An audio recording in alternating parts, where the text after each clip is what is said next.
Овогодинешниот самит на групата 8 индустриализирани земји е можност нивните лидери да разговараат за наоѓање решенија за глобалните проблеми. Хуманитарните групи се надеваат дека шефовите на држави и влади годинава ќе решат да ја зголемат помошта за развој на Африка.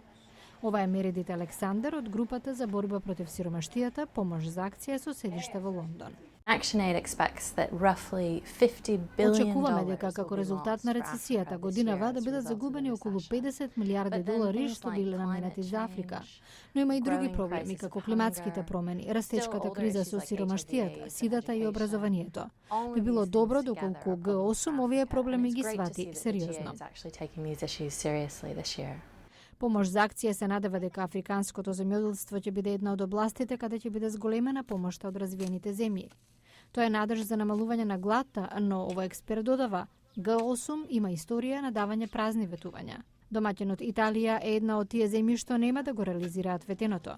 Хуманитарната организација ЕДЕН објави извештај во кој стои дека премиерот Силвио Берлускони сосема потврлил во одржување на ветената помош за Африка на самитот во 2005-та. Директорот на ЕДЕН, Оливер Бастон, вели: Основна работа е да се одржуваат ветувања. Знаеме дека кога овие пари ќе се искористат ефикасно, може да се постигнат одлични резултати. Лидерите на 8-те најразвиени земји дадоа ветувања за најсиромашните луѓе на планетава. Сега е време да ги одржат. Африканските земји добиле само 1/3 од ветената помош од самитот во 2005 според извештајот на ЕДЕН. Но ова и други активистички групи се надеваат дека лидерите на овој самит ќе бидат свесни за потребата да се стори повеќе.